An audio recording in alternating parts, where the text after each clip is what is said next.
നേമം നിയോജക മണ്ഡലത്തിൽ നിന്നും എൻ.ഡി.എ സ്ഥാനാർത്ഥി രാജീവ് ചന്ദ്രശേഖർ വൻ ഭൂരിപക്ഷത്തിൽ വിജയിച്ചിരിക്കുന്നു എന്ന വാർത്തയാണ് ഇപ്പോൾ പുറത്തേക്ക് വരുന്നത്.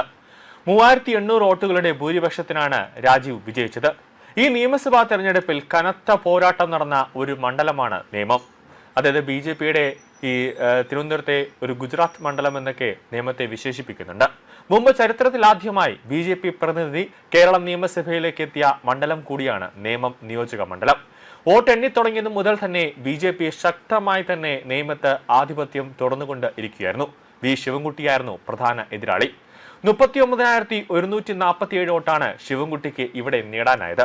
കോൺഗ്രസ് സ്ഥാനാർത്ഥിയായിരുന്ന കെ.എസ്. ശബരിനാഥിന് 23,099 വോട്ടും നേടാനായി.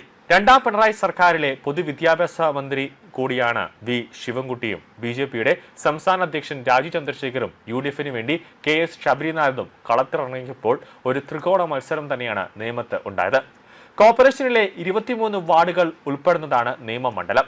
2025 തദ്ദേശ തെരഞ്ഞെടുപ്പിൽ തിരുവനന്തപുരം കോർപ്പറേഷനിൽ അധികാരത്തിലെത്തിയ ബി.ജെ.പിക്ക് നേമം മണ്ഡലത്തിൽ ഉൾപ്പെട്ട വാർഡുകളിൽ 6000-ലേറെ വോട്ടിന്റെ മേൽക്കൈയാണ് നേടിയെടുത്തത്. ഈ ആത്മവിശ്വാസത്തിലാണ് പാർട്ടി അധ്യക്ഷൻ തന്നെ രംഗത്തിറങ്ങിയത്. 2016 ഒ രാജഗോപാൽ ബി.ജെ.പിക്ക് വേണ്ടി ആദ്യമായി നിയമസഭയിലേക്ക് അക്കൗണ്ട് തുറക്കുകയായിരുന്നു. യു.ഡി.എഫ് ഘടകകക്ഷി സ്ഥാനാർത്ഥിയായ വി സുരേന്ദ്രൻ പിള്ളയ്ക്ക് 9.7% വോട്ട് മാത്രമാണ് അന്നുണ്ടായത്.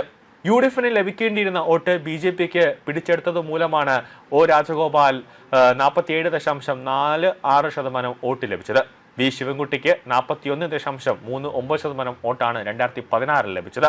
മുഖ്യ പാർട്ടിയുടെ ശക്തനായ സ്ഥാനാർത്ഥിയെ രംഗത്തിറക്കുന്നതിന് പകരം ഘടകകക്ഷികളുടെ ദുർബലനായ സ്ഥാനാർത്ഥിയെ യു.ഡി.എഫ് മത്സരിപ്പിച്ചതിലൂടെ ഉണ്ടായ സാഹചര്യം അനുകൂലമാക്കിയാണ് 2016 ഒ രാജഗോപാൽ ബി.ജെ.പിക്ക് വേണ്ടി ആദ്യമായി നിയമസഭയിലേക്ക് അക്കൗണ്ട് തുറന്നതെന്നാണ് അന്ന് എൽ.ഡി.എഫും ശിവൻകുട്ടിയും ആരോപിച്ചത്.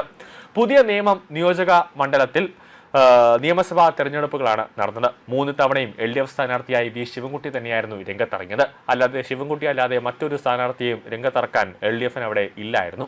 2011 ഒ രാജഗോപാലിനെ തോൽപ്പിച്ച ശിവൻകുട്ടി 2016 ഒ രാജഗോപാലിനോട് അടിയറവ് പറയേണ്ടി വന്നു.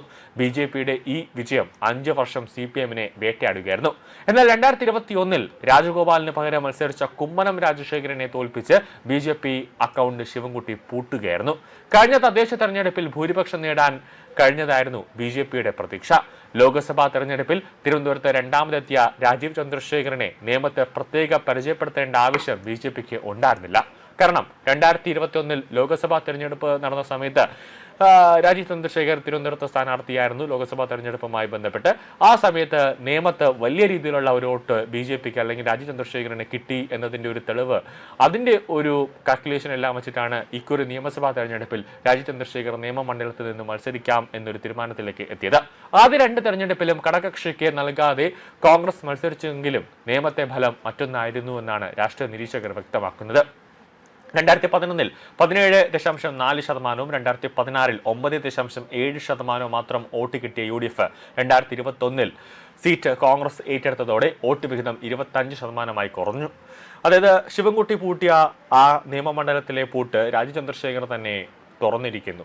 വോട്ട് ബി.ജെ.പി കേരളത്തിൽ അക്കൗണ്ട് തുറക്കില്ല എന്ന് പറഞ്ഞ ഇടതുപക്ഷത്തിനെയും അതോടൊപ്പം തന്നെ വലതുപക്ഷത്തെയും ഞെട്ടിച്ചുകൊണ്ട് 3 അക്കൗണ്ടുകളാണ് തുറന്നിട്ടുള്ളത്. 1 നേമം, 2 ചാത്തന്നൂർ, 3 കഴക്കൂട്ടത്ത്. കടകംപള്ളി സുരേന്ദ്രനെ മലർത്തി അടിച്ചുകൊണ്ട് വി മുരളീധരൻ ഇപ്പോൾ വൻപിച്ച ഒരു ജയം നേടിയിരിക്കുകയാണ്.